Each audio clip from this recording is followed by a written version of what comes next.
support, and without any further ado, let's begin the story of the Titanic sister ship, the RMS Olympic.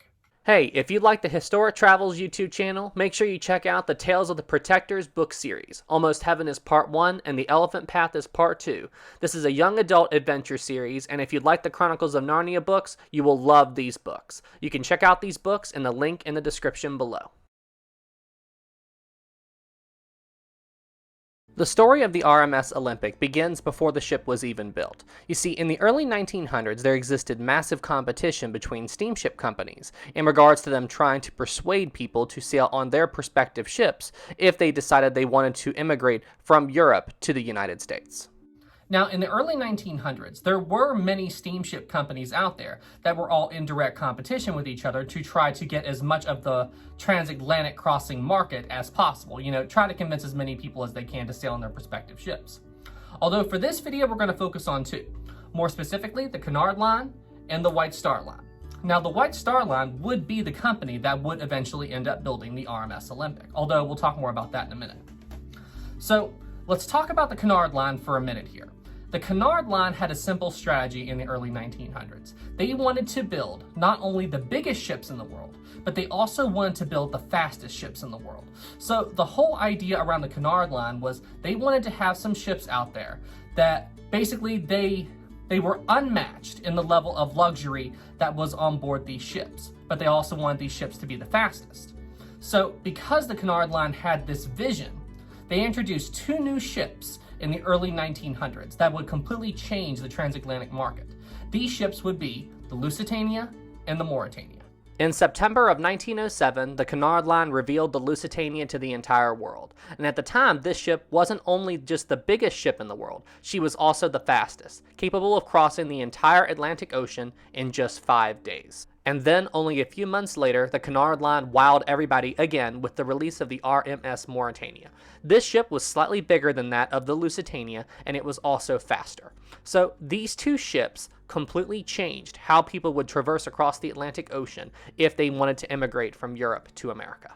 When the Cunard Line revealed the Lusitania and the Mauretania to the world, it was a huge blow for the White Star Line, because at the time, their flagship vessels, the Majestic and the Titanic, were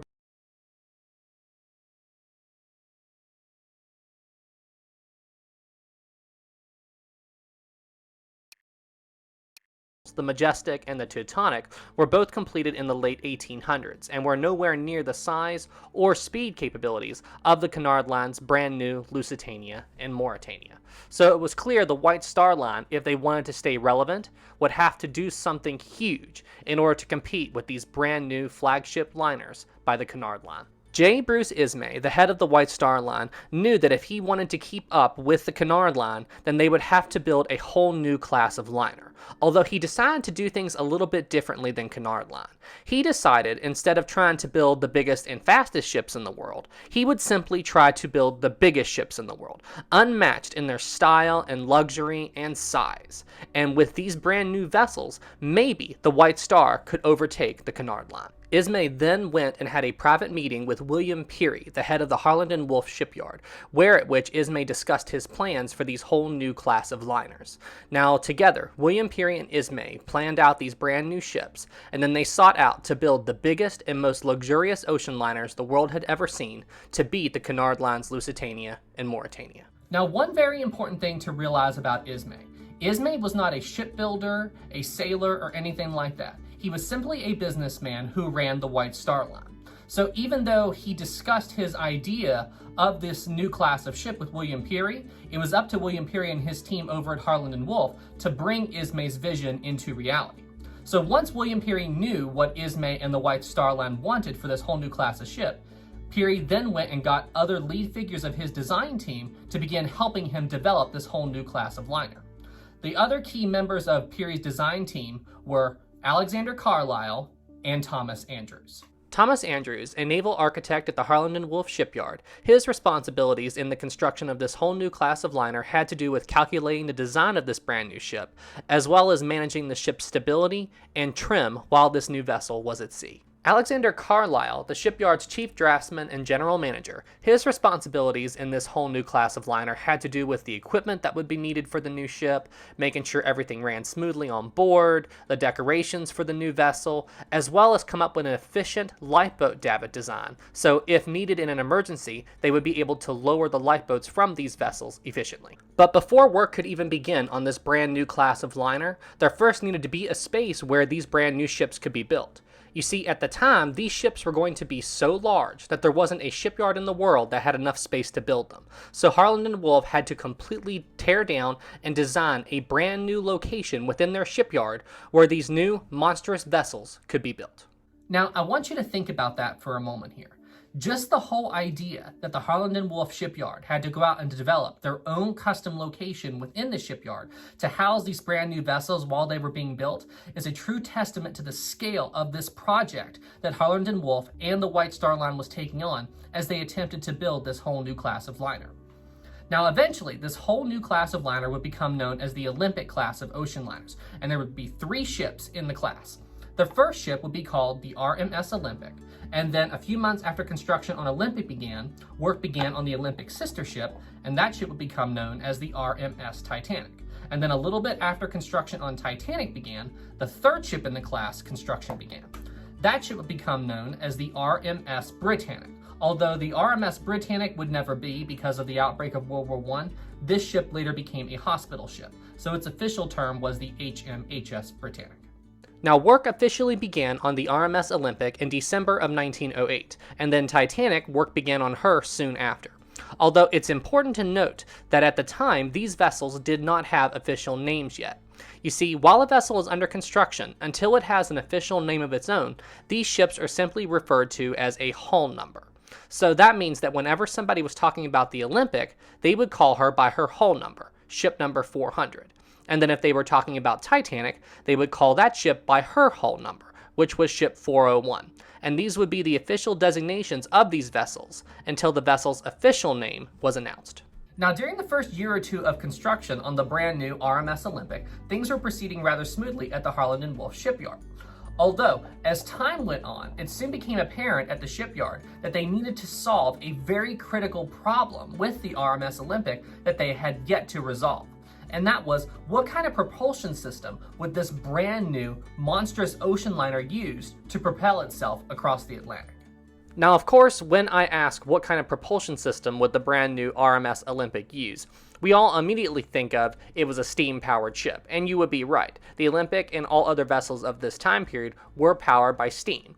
Basically, all these vessels had a bunch of boilers deep inside these vessels, and then firemen would shovel coal into these boilers, generating steam pressure, that in which in turn would run the vessel across the Atlantic.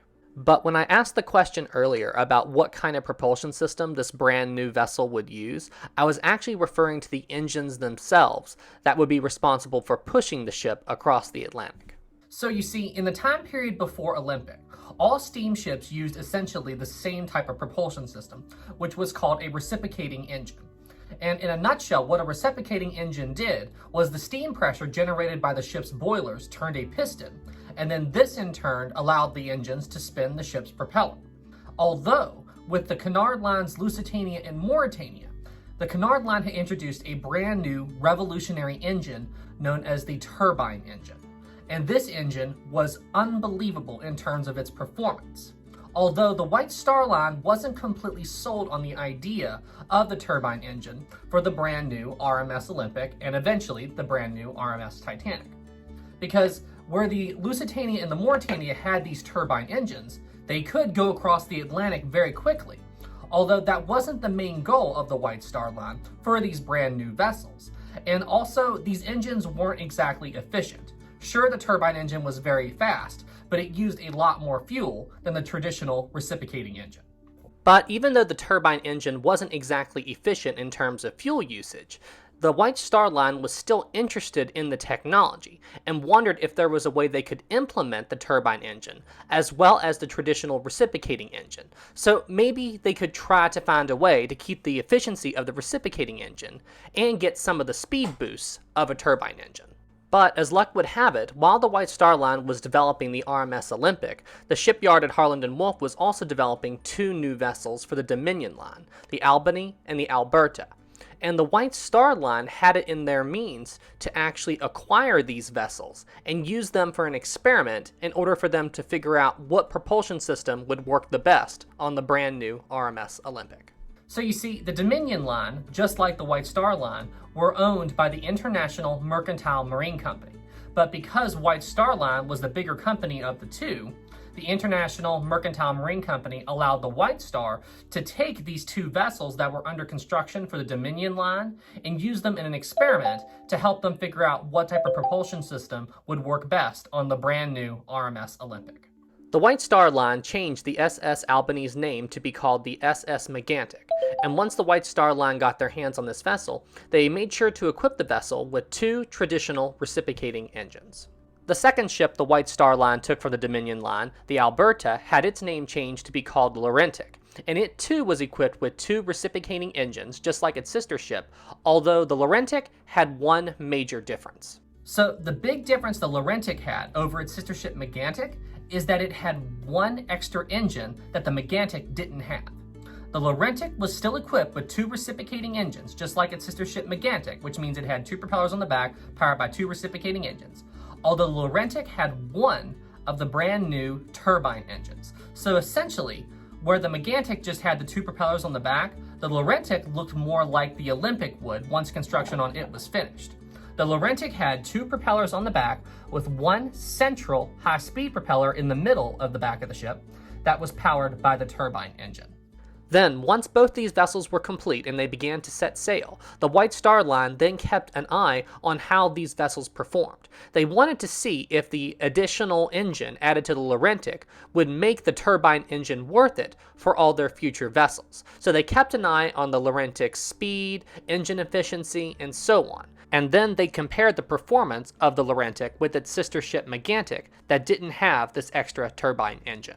And what made this such a great experiment in order for them to figure out if this central propeller would make such a huge difference between these two vessels is because the Laurentic and the Megantic were basically the exact same ship. So the only difference between the two was that the Laurentic had this engine and the Megantic didn't.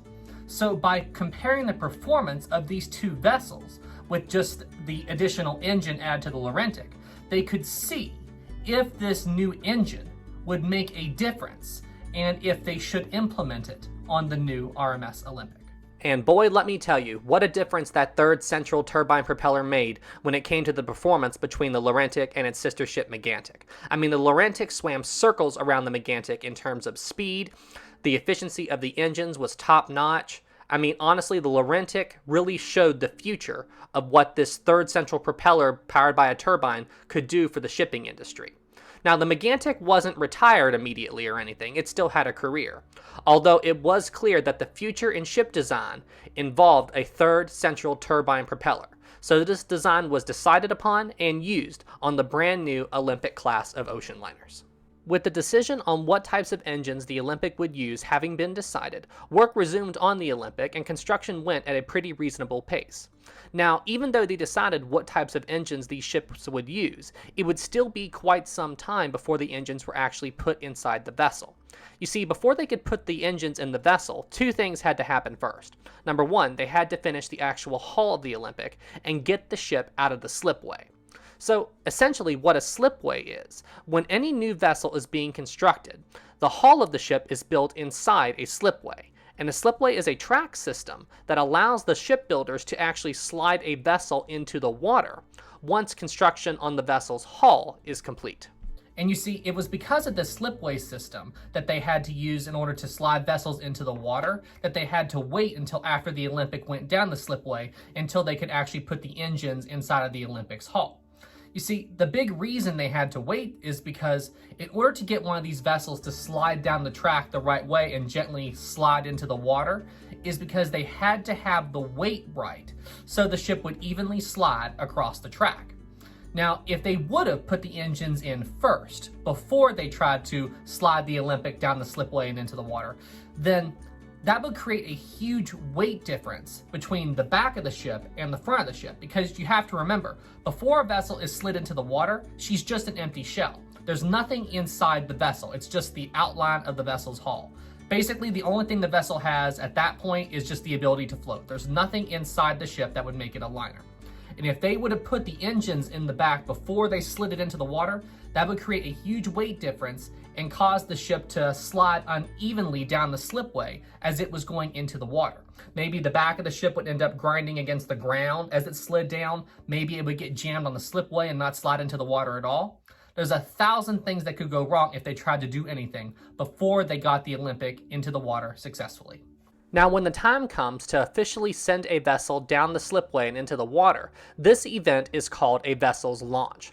The footage you are seeing here is colorized video of the launch of the steamship Oceanic, launched in the year 1899. And the reason I'm showing you this is because this footage gives you a great idea as to what the launch of a ship is like once construction on this vessel's hull is complete and the vessel is slid into the water. And in just under 2 years since construction began on the RMS Olympic, the vessel's hull was complete and the ship was ready to slide down the slipway and go into the water. Now, one thing to understand about the launch of a brand new vessel, it was a pretty public event. There was always a lot of press, a lot of families from people from the shipyard were present. It was a pretty big deal when a brand new vessel was sliding down the slipway and into the water. So William Peary, the head of Harland & Wolff, actually had the Olympic painted all white so the ship would show up very well in the photographs taken of the vessel during the launch. And honestly, guys, it's a really good thing that William Peary had the Olympic painted all white for the photographs because of how well the Olympic's hull shows up in this very old footage. I mean, take a look at this. You are watching real footage of the Olympic sliding down the slipway and into the water.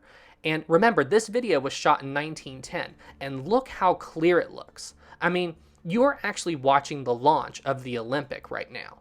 And honestly, I just find that unbelievable.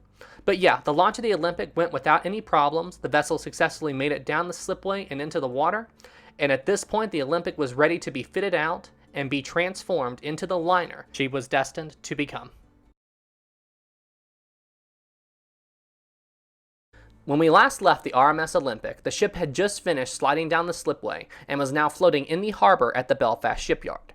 Now, even though the Olympic is floating at this point, the ship is still just an empty shell. The Olympic still needs to have her engines installed, all of her furnishings, all the equipment that is needed to run this vessel, all that stuff still needs to be installed. Heck, the funnels aren't even installed on the Olympic yet at this point. It would be another 7 months before work on the RMS Olympic was complete. Now, during this time, the ship was equipped with her funnels, all of her interiors, her engines, basically everything this ship would need in order to live up to the dream of Bruce Ismay. And as work on the ship continued, everybody who worked on her soon saw the potential in what this vessel could be, the world's biggest and most luxurious ocean liner. Now, at some point during the construction of the Olympic class of ocean liners, Alexander Carlisle, one of the main designers of the Olympic class ships, got into an argument with the head of the Harland & Wolff shipyard, William Peary. Alexander Carlisle was one of the main designers of the Olympic class of ocean liners. Him, along with William Peary and Thomas Andrews, all worked together to help design this whole new class of liner. Now, one of Alexander Carlisle's responsibilities on these ships was to handle the lifeboat situation on board, meaning it was his responsibility to figure out how many lifeboats would be required for the vessel, the launching mechanism for the lifeboats on this vessel, and so on and so forth. As Alexander Carlisle was figuring all this out, he was trying to figure out how many lifeboats would be required for these vessels. He checked what the law said was the minimum requirement for lifeboats on board these ships at the time. And the law said that any vessel that weighed more than 10,000 tons required a minimum of 16 lifeboats on board. So when Alexander Carlisle saw this, he thought, no, this isn't good, because these laws were written at a time when vessels that weighed only 10,000 tons was the norm. Vessels didn't really weigh much more than that at the time that this law was written. Now, the Olympic class of ocean liners, they weighed over 40,000 tons. So that meant that these things were much heavier and bigger ships than what was available at the time that this law was written. And Alexander Carlisle also knew that there was no way you could get how many people would be on these ships into 16 lifeboats. There was just no way to do that. So he went and talked to William Peary, the head of the Harland and Wolff shipyard, and expressed his concerns. But William Peary decided that as long as they met the law, they were okay. They didn't need any more than 16 lifeboats on board. Now, Alexander Carlisle strongly disagreed with this, but you see, William Peary was operating off the assumption that lifeboats were not necessary in order to completely evacuate a ship. Now, what do I mean by that? Well, you see, in today's world, lifeboats are seen as a way to get all the people off a ship should a disaster occur. But in 1912, they weren't thought of in that manner. In 1912, lifeboats were only seen as a means to ferry people from one ship to another ship. So the whole idea is that if another ship was in trouble, there would always be another ship close by in order to come and lend assistance to this vessel, and then they would just use the lifeboats on these ships to ferry people from the damaged ship to the safe ship that came to rescue them or help them out. This practice or this strategy with the lifeboats actually worked out with another White Star Line disaster that occurred a few years before this on a vessel called the Republic. You see, when the Republic sank, it didn't have enough lifeboats on board, although other ships responded to it and they were able to use the lifeboats to ferry people from one ship to another ship. Although, even still, Alexander Carlisle strongly disagreed with this decision, and not long after that, he did leave the Harland and Wolff shipyard. Now, some documentaries claim that Alexander Carlisle left Harland and Wolff because of this argument between him and William Peary. But it's more likely, you see, at the time, Alexander Carlisle was having issues with his health, so it looks like he just took this opportunity to just retire for those reasons, not just because him and William Peary had an argument. But still, the Olympic class of ocean liners was the very last type of ship that Alexander Carlisle would help design. And in the end, it seems that the Olympic didn't sail with just 16 lifeboats. It does seem like William Peary did put an extra 2 boats on board. So the Olympic had 18 lifeboats on board at the time of its maiden voyage. And William Peary did do something similar with Titanic. You see, Titanic had an extra 4 lifeboats on board during its maiden voyage. So it looks like Olympic had 18 boats at the time, and Titanic had 20. So technically, both of these ships, even though they weren't required to do so, had more lifeboats on board than what the law said was required at the time. As construction on the Olympic was nearing completion, work was also quickly progressing with the Olympic sister ship, hull number 401. Now this vessel was still in the slipway and it had yet to be launched, so the White Star Line planned to do a special event in order to celebrate the launch of the second ship in the Olympic class. And in case you forgot, ship number 401 would soon be named Titanic. So, because construction on the Titanic's hull was nearing completion and the vessel was almost ready to go down the slipway and enter the water for the first time, and because final construction on the Olympic was almost done and this vessel was nearly ready to depart Belfast and head to Southampton to begin final preparations for her maiden voyage, the White Star Line planned to do this big publicity event in order to celebrate their accomplishment with these 2 vessels. The White Star Line decided to have the Titanic's launch occur on the exact same day that the RMS Olympic left Belfast for her maiden voyage. Now, the White Star Line planned to have the Olympic leave Belfast and have the launch of Titanic on May 31st, 1911. But something had to happen before this occurred. The Olympic needed to undergo her sea trials and get licensed by the Board of Trade so she could operate as a passenger liner. This occurred on May 29th, 1911. And the sea trials went without any problems, and the Olympic was given her safety certificate, and the ship was now free to take on the world. It is Wednesday, May 31st, 1911. The RMS Olympic is preparing to leave Belfast, the city of her birth, and head for Southampton to begin final preparations for her maiden voyage. As the Olympic prepared to leave the city of her birth for good, crowds of people began to enter the shipyard in Belfast in order to watch the launch of the brand new ocean liner Titanic. It is estimated that there was somewhere around 100,000 people in the shipyard and in the area surrounding it that day in order to watch the launch of the brand new Titanic. And on Wednesday, May 31st, 1911, at 12:15 in the afternoon, the launch happened. The brand new RMS Titanic began to slide down the slipway and enter the water for the very first time. The launch went without any problems, and the RMS Titanic successfully entered the water. Now the White Star Line had one brand new ship that was preparing to enter service, and they had another ship that was getting ready to go through the final stages of construction and would be entering service in the very near future. You know, if I was somebody that worked at either the White Star Line or for Harland and Wolff at this point in time, I would think the future is looking very bright for both of these companies. I mean, think about it from the White Star Line's perspective. They have just taken possession of the brand new RMS Olympic. This ship is getting ready to leave Belfast and head to Southampton for her maiden voyage, and at the time, she is the biggest and most luxurious ship in the world. And at the exact same time, her sister ship, the brand new RMS Titanic, has just been launched and entered the water and is getting ready to go through her final stages of construction. And when this ship is complete, it will be the biggest and most luxurious vessel afloat. I mean, how could you not think the future is bright for the White Star Line at this point? And for all those at Harland and Wolff, with the success of both of these two liners, this would signify Harland and Wolff's position as the world's greatest shipbuilder. I mean, even though the White Star Line had the vision of these ships, and it's their money that brought these ships to life, it was because of the men at the Harland and Wolff shipyard that both of these vessels came into being. And if it wasn't for all their hard work, then these ships wouldn't exist at all. I mean, honestly, if both of these ships have a successful career, I really do think that would signify Harland and Wolff's position as the world's greatest shipbuilding company. And then, as the sun began to set over Belfast, the RMS Olympic steamed out of the Belfast shipyard and headed for Southampton to undergo final preparations for her maiden voyage. This day truly marked the beginning of a brand new era for both the Olympic-class ocean liners and the White Star Line. However, before the Olympic arrived in Southampton, the White Star Line decided first to have the Olympic go to Liverpool and spend the day there. Once the Olympic arrived in Liverpool, she would be open to the public, and the whole idea around this was to show off their brand new liner. Let people come aboard, let them see the ship, let people take pictures, etc., etc. The Olympic spent the entire day in Liverpool, and as the sun began to set, she steamed away, heading for Southampton. She arrived in Southampton Harbor on June 3rd, 1911. When the RMS Olympic arrived in Southampton, she was met with huge amounts of fanfare. People were so excited to see what was the world's biggest and most luxurious ocean liner. The ship pulled into the Southampton pier and began to take on all the supplies, personnel, everything this vessel would need to complete her first voyage across the Atlantic from Southampton to New York City. Now, the Olympic would spend the next 11 days in Southampton, undergoing all the preparations that this vessel would need for her maiden voyage.